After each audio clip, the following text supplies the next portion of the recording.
আব্বাজানের কথা মতো আম্মাজান আল্লাহর নবীর পাক বিবি আমাদের আম্মাজান হযরত আয়েশা সিদ্দিকা রাদিয়াল্লাহু তাআলা হুজরা দরওয়াজার বাইরে গিয়ে রাখলেন, খবর দিলেন ওনার ছেলে ও মাঝি গো, খাত্তাবের বেটা ওমরের তরফে সালাম। ও আম্মাজান আমার আব্বাজান বলে গিয়েছে আপনার গায়ে হুকুম নিতে, যদি আপনি হুকুম দেন তাহলে আল্লাহর নবীর মাজার পাকের পাশে দাফন করা হবে, হুকুম যদি না দেন আমার আব্বাজানের লাশটা ওখানে দাফন করা হবে না। খবর শোনার বেলাতে আম্মাজান হযরত আয়েশা সিদ্দিকা রাদিয়াল্লাহু তাআলা আনহা খুব আফসোস করতে লাগলেন, কাঁদতে লাগলেন। বাবা, হযরত ওমরের ইন্তেকাল হতে ইসলামের বড় ক্ষতি হয়ে গেল, ইসলামের বড় নুকসান হয়ে গেল। জানি না এ ক্ষতিপূরণ কিয়ামত পর্যন্ত এ ক্ষতিপূরণ আর হবে কিনা। হযরত ওমরের লাশ মোবারক আম্মাজানের ঘরের দরজার বাইরে রাখা হলো। আম্মাজান হুজরার ভিতরে হুকুম দিলেন, বাবা তোমার আব্বার লাশটা আল্লাহর নবীর মাজার পাকের পাশে দাফন করে দাও। জোরে বলুন না সুবহানাল্লাহ। দরুদ আল্লাহুম্মা সাল্লি আলা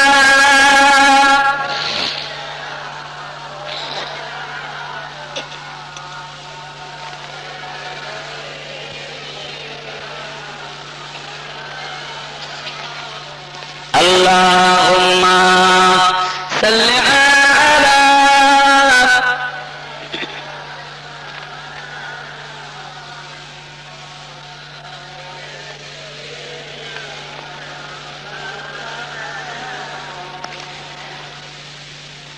खुदमा फीहा जिसका मरीजों में है, ओ हकीमा गया ओ तबीब आ गया।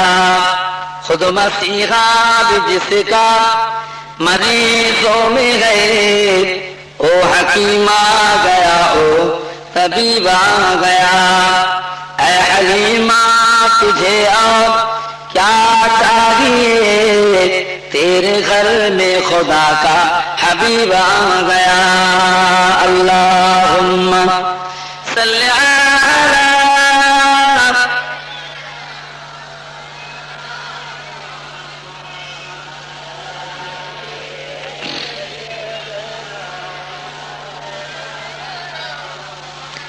আমার দিনদার ইমানদার ভাইয়েরা, সে নামাজ আজ কোথায়,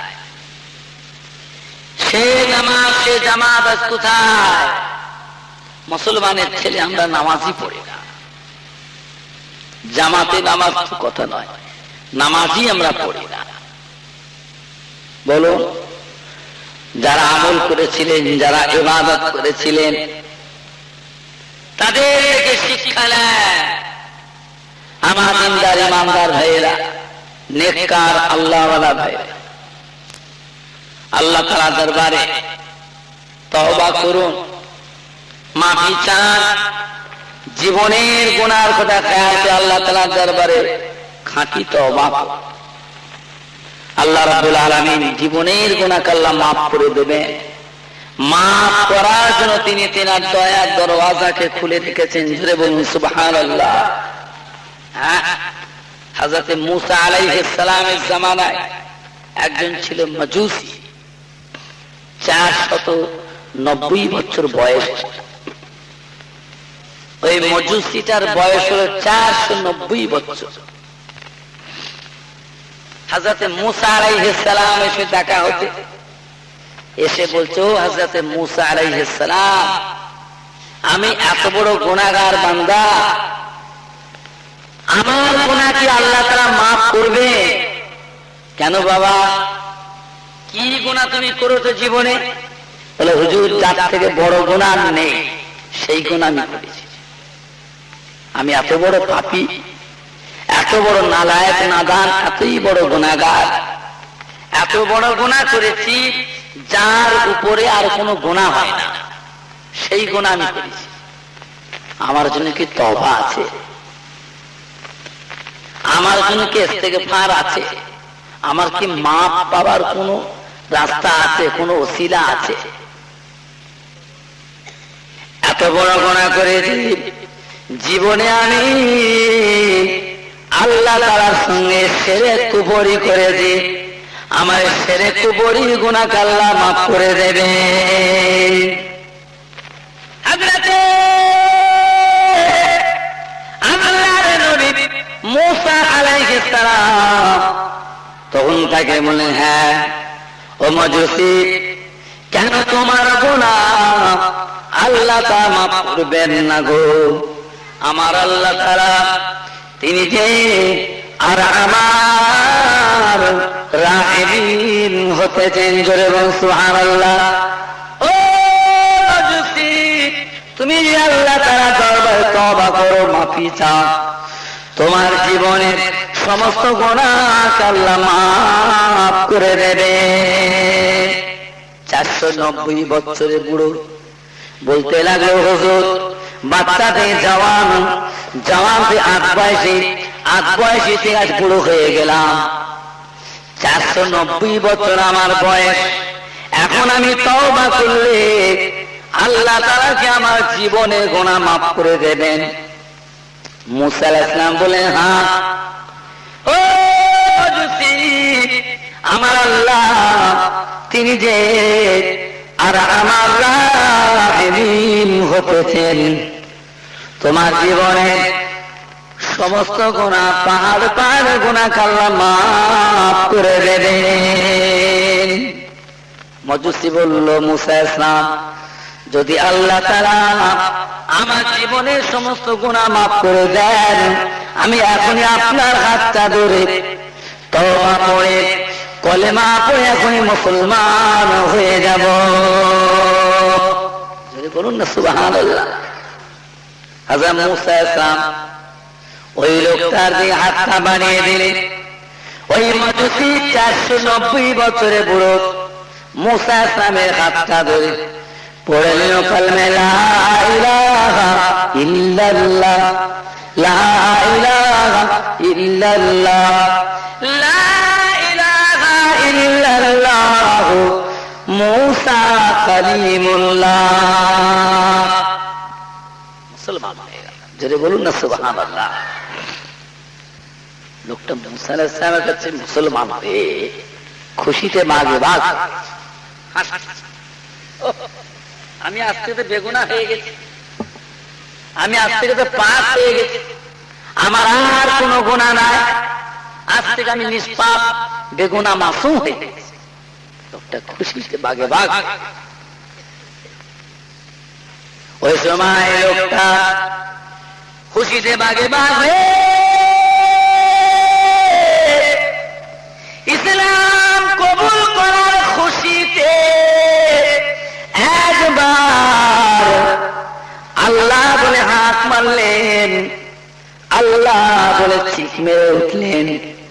তখনই জমিনে পড়ে কাছাকাছি জমিনে পড়ে টোবাদি খেতে খেতে তখনই ইন্তেকাল হয়ে গেলেন।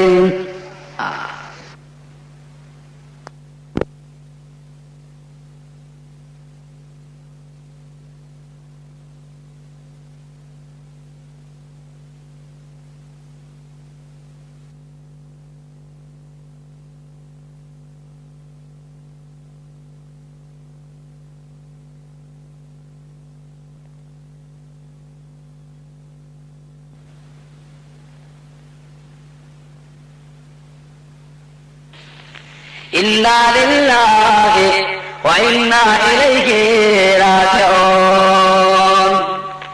হযরত মুসা আলাইহিস সালাম লোকটার লাশটা ধরে লাড়াচাড়া দিচ্ছে, যা কি হলো, কে তোর বেঁচে নেই, কি ব্যাপার, যা, মরে গেল লোকটা, লোকটা মারা গেল। মুসা ওই সময়তে আল্লাহ তাআলা দরবারে ফরিয়াদ হে আল্লাহ, এই মানুষটা মজুসি 490 বছর ধরে আপনার সঙ্গে শিরক কুফরি করেছে। এই লোকটা এখনই তওবা করলো, কলেমা পড়লো, মুসলমান হলো, নামাজ কলমা কিছুই করে না, আমল ইবাদত কিছু করলো না, ইসলামের শরীয়তের আইন বিধান কিছুই মানলো না, আমল করলো না। এই যে লোকটা মারা গেল, এই অবস্থা কি হবে? রাব্বি আল্লাহ, আপনার এই বান্দার সঙ্গে কাল কিয়ামতের ময়দানে কি মুআমিলাতটা হবে আমি মুসা নবী একটু দুনিয়াতে দেখতে চাই। আল্লাহ, এটা তওবা করলে খনি এইমাত্র কলমা পড়ে মুসলমান হলো, বেশি সময়ও পেল না, কিচ্ছু পেল না, এখানে সঙ্গে সঙ্গে তওবা কলমা পড়ার সাথে সাথে লোকটা একবার হাত দিয়ে আল্লাহ ইসলামের খুশিতে এবার চিক মেরে উঠে আল্লাহ বলে চিৎকার করে জমিনে পড়ে কাচরা কাচরি করে তখন ইন্তেকাল হয়ে গেল। আল্লাহ তাআলা এ তো কিছুই করে না জীবনে, সারা জীবন শিরক কুফরি। এখন আপনার এই বান্দার সঙ্গে আপনার কি মুআমিলাতটা হবে কাল কিয়ামতের দিনে আমি মুসা নবী একটু দেখতে চাই।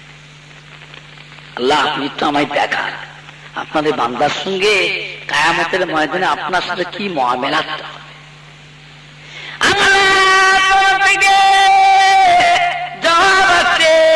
ও আমার নবী মুসা আলাইহিস সালাম, আপনি কি জানেন না যে ব্যক্তি তওবা করে, কলেমা পড়ে, ঈমান নিয়ে আসে, মরে যায়, তার বদলে আল্লাহ তাআলার দয়ার জান্নাত আছে। জোরে বলুন সুবহানাল্লাহ, জোরে বলুন না সুবহানাল্লাহ। আল্লাহর জান্নাত আছে। এক ব্যক্তি মস্ত বড় গুনাহগার, 99টা মানুষকে খুন করে কাঁদতে কাঁদতে ছুটতেছে, আফসোস করে ছুটতেছে, কাঁদতে কাঁদতে হায় হায় করে, আল্লাহ আমার কি উপায়? আমি এত বড় গুনার কাজ করেছি, 99টা মানুষকে আমি খুন করেছি, আমার কি তওবা আছে? আমার জন্য কি মাপ পাবার কিছু রাস্তা আছে? এত বড় গুনাহগার। রাস্তায় যেতে যেতে একজন নাসারা দরবেশ সঙ্গে দেখা হয়ে গেল, পাঁদিরিশ। কি ব্যাপার? বলে হুজুর, আমি 99টা মানুষকে আমি জব করেছি, কতল করেছি, আমার কি কোনো তওবা আছে? আমার আর গুনাহ কি আল্লাহ তাআলা মাফ করবে? সে নাসারা পাদ্রী নাসারা করবে। তখন বলল, দেখো এখনই আসামি, তোমার গুনাহ আল্লাহ তাআলা মাফ করবেন না, তোমার গুনাহ মাফ হবে না, তোমার গুনাহ আল্লাহ তাআলা মাফ করবেন না। যখনই বলেছে মাফ করবেন না, তার কাছে ছিল তলোয়ার, তলোয়ারটা খুলে ফেলে এক কোপেতে তাকে দিল খতম করে, কতল করে দিল, তার গলাটা মাথাটা কেটে দিল। 100টা মানুষ পুরো করে ফেলল। 100 মানুষ পুরো করে এবারে হাও হাও করে যা সব নাশ করে যাবে। 100 মানুষ খুন করেছে, আমার কি কোনো উপায় আছে? কানতে কানতে ছুটে ছুটে যায়, 100 মানুষ খুন করেছে, বাবা আমার গুনাহ কি মাফ হবে? আল্লাহ তাআলা আমাকে মাফ করবেন। এইভাবে কানতে কানতে ছুটে যায়। একজন আল্লাহ তাআলা নেক বান্দা সে দেখা হয়ে গেল। ধরে বল সুবহানাল্লাহ। কি হয়েছে? কি হয়েছে? কেন তুমি এত কাঁদছো? বলে হুজুর, আমি 100 মানুষকে খুন করেছি, আমার কি কোনো তওবা আছে? আমি তওবা ইস্তেগফার করলে কি আল্লাহ তাআলা আমার গুনাহ মাফ করবে? আমার কি মাথার কোনো রাস্তা আছে? কাল কিয়ামতের দিনে নাজাত পাওয়ার কি কোনো উপায় আছে? আমার রাস্তা আছে? তিনি বললেন, হ্যাঁ। ও বাবা, তুমি যা গিয়ে অমুক গ্রামে আল্লাহ তাআলার একজন ওলি বান্দা আছেন, তেনার হাতটা ধরে যদি তুমি একবার তওবা করো, রব্বুল আলামিন আল্লাহ দয়াময় দয়া করে তোমার তওবাকে কবুল করে তোমার জীবনের গুনাহ আল্লাহ মাফ করে দেবে। জোরে বলুন না সুবহানাল্লাহ। ওই মানুষটা কাঁদতে কাঁদতে ছুটে ছুটে যায় আল্লাহ ওলি বান্দার বাড়ির দিকে। এমন আল্লাহ পাকের হুকুম হয়ে গেল, ও মালিকুল মউত আজরাইল আলাইহিস সালাম, এখনই গিয়ে বান্দার কানটা কবজ করো, দেরি করো না। মালিকুল মউত আজরাইল আলাইহিস সালাম এসে রাস্তার উপরে লোকটার জান কবজ করে নিলেন। ইন্না লিল্লাহি ওয়া ইন্না ইলাইহি রাজিউন। রাস্তার উপরে 99টা মানুষকে খুনকারী ওই খুনি আসামি মরে রাস্তার উপরে পড়ে আছে। দুই দল ফেরেশতা চলে এসেছেন, একদল বদকার বান্দাদের রূপ বাইনেওয়ালা ফেরেশতা, আর একজন আল্লাহর নেক বান্দাদের রূপ বাইনেওয়ালা ফেরেশতা চলে এসেছেন। নেক বান্দাদের রূপ বাইনেওয়ালা ফেরেশতা এসে রূপটা নিয়ে চলে যাবেন 7 আসমানের উপরে। তাহলে তওবা করতে যাচ্ছিল, মাপ চাইবে বলে, ভালো হবে বলে, পাক হবে বলে, তওবা করার উদ্দেশ্যে যাচ্ছিল। আল্লাহর হুকুম এসে গিয়েছে, রাস্তার উপরে মারা গিয়েছেন। তওবা তো করার নিয়ত ছিল পাকা পোক্তা, তওবা করে না বটে, তওবা তো করতে যাচ্ছিল। আমরা রূপটা নিয়ে যাব, বদকার বান্দাদের রূপ বাইনেওয়ালা ফেরেশতা তারা এসে রুলিয়ে টানাটানি করে আমরা নিয়ে যাব। এ তওবা না করে মরে গেছে, 100 মানুষকে খুন করে মরে গিয়েছে, তওবা না করা অবস্থায় মরেছে, এই রূপটা আমরা বয়ে নিয়ে যাব। রুলিয়ে টানাটানি করে আল্লাহ তাআলা ফরিয়াদ করবে, আল্লাহ কারাই বান্দা রূপটা নিয়ে যাবে। আল্লাহ তাআলা হুকুম দেবেন, ও আমার মালায়েকারা তোমরা এক কাজ করো, আমার বান্দা যেখান থেকে তওবা করতে যাচ্ছিল ঘর থেকে নিয়ে আর ইন্তেকাল হওয়া জায়গা পর্যন্ত জমিনটা মেপে ফেলো। আর ইন্তেকাল যেখানে হয়ে আছে ওই জায়গা থেকে নিয়ে আমার মাহবুব বান্দা ওলি বান্দার ঘর পর্যন্ত জমিনটা মেপে ফেলো।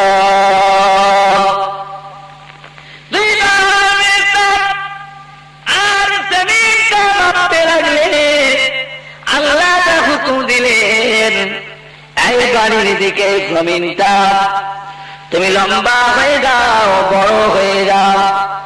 এই আমার নেক বান্দা বাড়ির দিকে জমিনটা তুমি ছোট হয়ে যাও। জোরে বলুন না সুবহানাল্লাহ।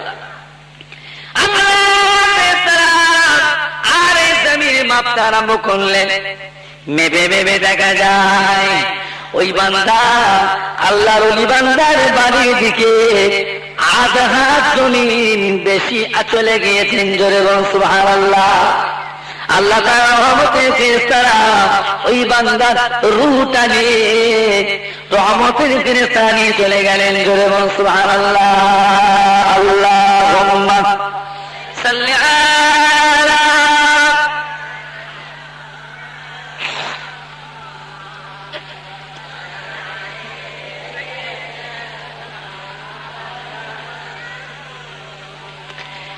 हमें जानो दिल से प्यारा मोहम्मद, मोहम्मद के खामों है हमारा मोहम्मद।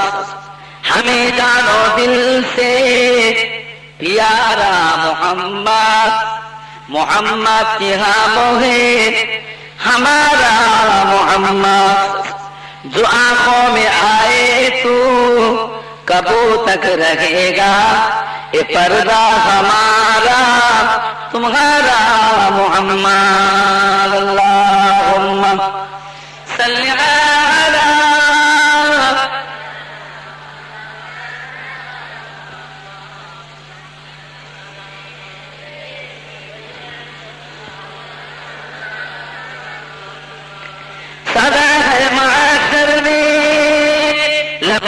लब्बैक जहां उम्मतों ने पुकारा मोहम्मद, सदा है महशर में लब्बैक लब्बैक जहां उम्मतों ने पुकारा मोहम्मद। शफाअत की है मुंतज़िर अहादे महशर, क्या अब करते हैं कुछ इशारा मोहम्मद। हमें जानो दिल से प्यारा मोहम्मद, मोहम्मद के हम है हमारा मोहम्मद। अल्लाहुम्मा सल्ली अला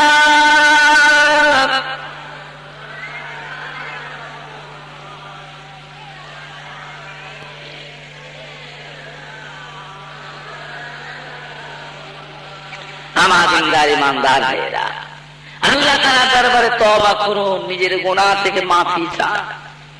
জানি না কোন সময় কি হালতে কি অবস্থায় মওত হবে। জওয়ান বা চাঁদ বয়সী বলে কোনো কথা নেই। কতগুলি যুবক আছে তারা বলে আমরা এখন মরবো না, বয়স একটু ভারী হোক তারপরে নামাজটা করব। এখন আমরা যাই ইচ্ছা তাই করবো, যা মন যাই তাই করবো, যেখানে খুশি সেখানে যাব। আমরা তো এখন মরবনি, আমরা তো এখন জওয়ান। মরে তো মরবে, ওই বুড়ো গুলো আগে মরবে, বুড়ো গুলো আগে মরবে, জওয়ান গুলো আগে মরবে না। হ্যাঁ গো ভাই বোনেরা, ঝড় যখন ওঠে গাছের কাছে পাকা পাকা আমগুলো পড়ে না কাঁচা পাকা মিলিয়ে পড়ে? কথা বলছেন না কেন আপনারা? হ্যাঁ, ঝড় যখন ওঠে, তুফান যখন ওঠে, গাছের খালি পাকা পাকা আমগুলো পড়ে, কাঁচা আমগুলো পড়ে না, ছোট ছোট গুলো পড়ে না। বাগানে যে দেখো না সব না, হ্যাঁ সমানে বিছিয়ে পড়ে আছে। আল্লাহ পাকের যখন হুকুম এসে যাবে, জওয়ান বলে বাচ্চা বলে আধ বয়সী বলে কোনো কথা নেই। আল্লাহ তাআলা ডাক এসে গেলে সবাইকে সাড়া দিতে হবে। খবরদার আমার দিনদার ইমানদার ভাইয়েরা, আল্লাহ আল্লাহ রাসূলের হুকুম মোতাবেক চলুন, নেক আমল করুন, বাকি জিন্দেগিটা ইবাদত তিলাওয়াতের মধ্যে কাটাবার চেষ্টা করুন। আল্লাহর শরীয়ত পাক অনুযায়ী চলুন, নেক আমল করুন। দুনিয়া প্রত্যেককে ছেড়ে দিতে হবে। কুল্লু নাফসিন যায়িকাতুল মউত, প্রত্যেক নফসকে আল্লাহ মৃত্যু স্বাদ মওতের মজা আল্লাহ সকল কি চাখাবে, মরে সবাই যাবে। মওতকে ফাঁকি কেউ দিতে পারবো না। ঘরেই থাকেন আর বিদেশি থাকে, সুস্থ থাকেন আর অসুস্থ থাকে, জেগে থাকেন আর ঘুমিয়ে থাকে, পাক থাকেন আর নাপাকি থাকে, আল্লাহ তাআলার হুকুম এসে গেলে চলে যেতে হবে। যেমন অবস্থায় থাকেন না, নাপাক আছেন বলে কি ফেরেশতারা ফেলে রেখে পালাবে? আপনার জান খরচ করবে, ছেড়ে দেবে আপনাকে? হ্যাঁ, আল্লাহর হুকুম এসে গেলে চলে যেতে হবে। আমার দিনদার ইমানদার ভাইয়েরা,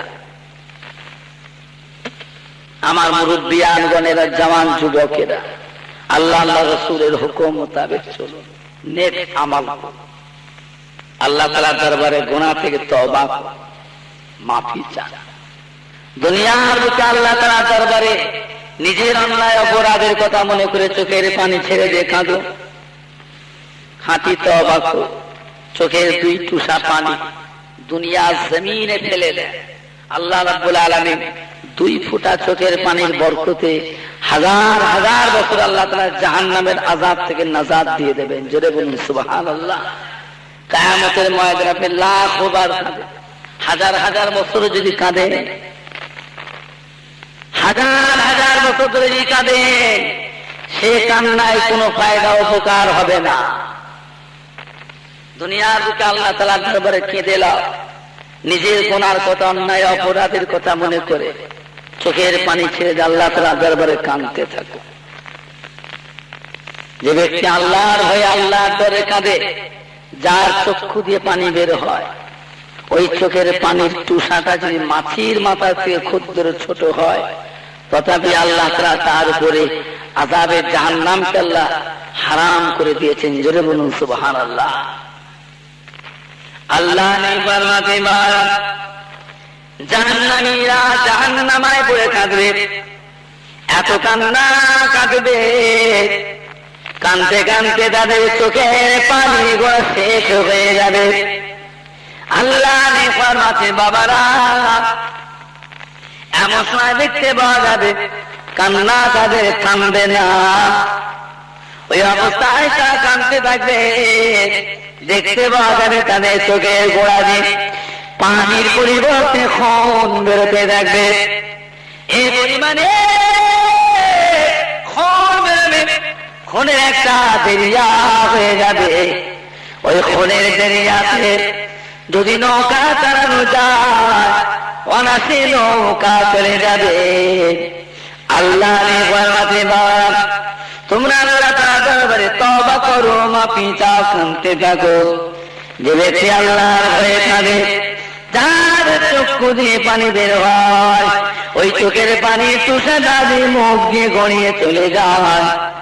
আল্লাহ ফরমাতে বাবারা, আল্লাহ তাআলা ওই বান্দা বান্দীদিগকে জাহান্নামের মধ্যে ঢোকাবেন না। জোরে বলুন সুবহানাল্লাহ।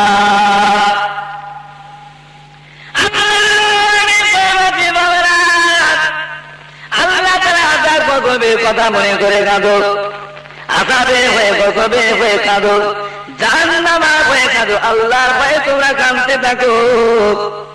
গুনাহ করে করে, অন্যায় কাজ করে করে দেহ মানে পাষাণ হয়ে যায়, কঠিন হয়ে যায়। চোখে যদি পানি না আসে, কাদার মতো চোখটা, কাদার মতো মুখটা, কাদার মতো অন্তরে ভাবটা করে নাও। রব্বুল আলামিন আল্লাহ তোমাদিগকে কাদার ভিতরে শামিল করে নেবেন। জোরে বলুন সুবহানাল্লাহ। বুঝেছে? বুখারী শরীফের হাদিস। কাল কিয়ামতের ময়দানে এক ব্যক্তিকে আল্লাহ উঠাবে, তার 99টা গুনার আমলনামা হবে। একটা গুনার আমলনামার দপ্তর দৃষ্টির শেষ সীমা পর্যন্ত লম্বা। ওই লোকটা কিয়ামতের ময়দানে উঠে বলে, আল্লাহ আপনি আমাকে আপনার বান্দাদের সামনে আমাকে বেইজ্জতি করবেন না আল্লাহ, লজ্জিত করবেন না আল্লাহ। আমাকে লজ্জিত বেইজ্জতি না করে আমাকে সোজা জাহান্নামে পাঠিয়ে দিন। হিসাবের আগে আমাকে সোজা জাহান্নামে পাঠিয়ে, তাহলে কেউ জানতে পারবে না। আপনার বান্দা বান্দির সম্মুখে আমাকে লজ্জিত করো না আল্লাহ, শর্মিন্দা করো না আল্লাহ, বেইজ্জতি করবেন না আল্লাহ। আমাকে বেইজ্জতি না করে হিসাবের আগে আমাকে জাহান্নামে পাঠিয়ে দিন, কেউ জানতে পারবে না। আল্লাহ রাব্বুল আলামিন ওই বান্দাদের জবাব দেবেন, বান্দা ওরে আমার গুনাহগার বান্দা, তুমি আমার দয়া আমার রহমত থেকে নিরাশ হয়ে যাস না। তুই আমার দয়া আমার রহমতের আশা কর, আমি আল্লাহ তাআলা তোর জীবনের পার পার গুনাহকে মাফ করে দেব। ওই সময় ওই বান্দা কিয়ামতের ময়দানে জার জার হয়ে কাঁদতে থাকবেন। আল্লাহ রাব্বুল আলামিন হুকুম দেবেন, ও মালায়েকারা, আমার বান্দা 99টা গুনাহ আমলনামার দপ্তর মিজানে দাঁড়ি পাল্লার এক পাশে চাপিয়ে দাও।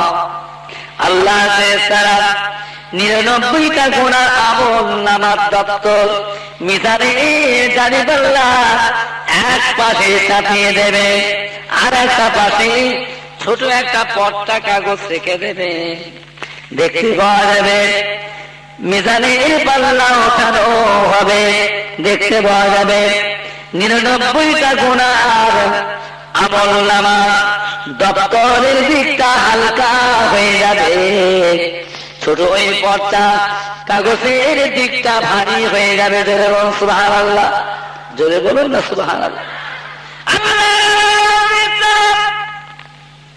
কাগজটা খুলে দেখবে, কাগজটার বই লেখা যাবে কালমে লা ইলাহা ইল্লাল্লাহ, লা ইলাহা ইল্লাল্লাহ, আমি আপনার একজন অগণ্য গরীব সাহাবা। ইয়া রাসূলুল্লাহ, ইয়া হাবিবাল্লাহ, মনটা আমার একটা সবসময় হুজুরের দরবারে বসে থাকি, হুজুর আপনার একটু খেদমত করি, হুজুর আপনার মুখের বাণী আমি সবসময় তাকিয়ে থাকি। ইয়া রাসূলুল্লাহ, হাবিবাল্লাহ, হুজুর আমি আপনাকে বড্ড প্যার করি, আপনি আমায় থাকতে দেন না, খালি বাড়িতে পাঠিয়ে দেন। ইয়া রাসূলুল্লাহ, ইয়া হাবিবাল্লাহ, আপনার হুকুমে আমি বাড়িতে চলে যাই। যাবার সময় আমার অন্তরের মধ্যে একটা জ্বলন আরম্ভ হয়ে যায়, আপনাকে দেখার জ্বলন, আপনার দিদারের জ্বলন, আপনার চাঁদ মুখখানা দেখার জ্বলন আমার অন্তরের মধ্যে আরম্ভ হয়ে যায়। আমি জ্বলে জ্বলে গিয়ে সংসার করি, জ্বলে জ্বলে গিয়ে বাড়িতে গিয়ে সংসার করি। আমার অন্তরের জ্বলনটা যখন বেশি হয়ে যায়, ওই সময় আমি সহ্য করতে পারি না। ইয়া রাসূলুল্লাহ, ইয়া হাবিবাল্লাহ, ওই সময় আমাকে সংসার ভালো লাগে না, ছেলে মেয়ে আমাকে ভালো লাগে না, বিবি আমাকে ভালো লাগে না, ভালো লাগে শুধু আপনার চাঁদ মুখখানা দেখতে। জোরে বলুন সুবহানাল্লাহ, আরো জোরে বলুন সুবহানাল্লাহ। ইয়া রাসূলুল্লাহ, ইয়া হাবিবাল্লাহ, ওই সময় আমি ছুটে ছুটে হুজুরের দরবারে চলে আসি। ইয়া রাসূলুল্লাহ, হাবিবাল্লাহ, হুজুর আপনার দরবারে এসে আপনার চাঁদ মুখখানা এক নজর দেখার সাথে সাথে আমার অন্তরের জ্বলনটা ঠান্ডা হয়ে যায়। জোরে বলুন না সুবহানাল্লাহ। ইয়া রাসূলুল্লাহ, ইয়া হাবিবাল্লাহ, আজকের দিনে আমার মনের মধ্যে একটা কথা উদয় হয়েছে, আপনি হলেন সুলতানুল আম্বিয়া, সাইয়্যিদুল মুরসালিন, শাফিউল মুযনিবিন, রাহমাতাল লিল আলামিন। কাল কিয়ামতের ময়দানে আপনার থাকার জায়গা হবে আল্লাহ তাআলার আরশ পাকের নিচে। কোটি কোটি বান্দা, কোটি কোটি বান্দির ভিতরে কিয়ামতের ময়দানে কোথায় যে এক পাশে পড়ে থাকবো, আমি যে দুনিয়ার বুকে আপনাকে না দেখে থাকতে পারি না। ইয়া রাসূলুল্লাহ, হাবিবাল্লাহ, কাল কিয়ামতের মহাবিপদের দিনে, মহামুসিবতের দিনে আপনাকে না দেখে কেমন করে থাকব। ইয়া রাসূলুল্লাহ, ইয়া হাবিবাল্লাহ, সে কথা আজকের দিনে হুজুরের দরবারে বসে আমার মনের মধ্যে উদয় হয়ে গিয়েছে। ইয়া রাসূলুল্লাহ, হাবিবাল্লাহ, সে চিন্তায় আপনার চার মুখের পানি চেয়েছে, আমার চোখের পানি গড়িয়ে যায়। আল্লাহ বলে, ও বাবা সাহেব, কেঁদো না, কেঁদো না বাবা, কেঁদো না বাবা সাহেব। আজকে দিন যে ব্যক্তি আমাকে খাঁটি মহব্বত করবে, যে ব্যক্তি আমাকে সচ্চা মহব্বত করবে, সত্যকারের ভালোবাসবে, সত্যিকারের আমাকে প্যার করবে, আমি যার ওই মহব্বতের উম্মতি আল্লাহর জান্নাতে এক জায়গায় থাকবো। জোরে বলুন সুবহানাল্লাহ, আরো জোরে বলুন সুবহানাল্লাহ। আল্লাহুম্মা সাল্লি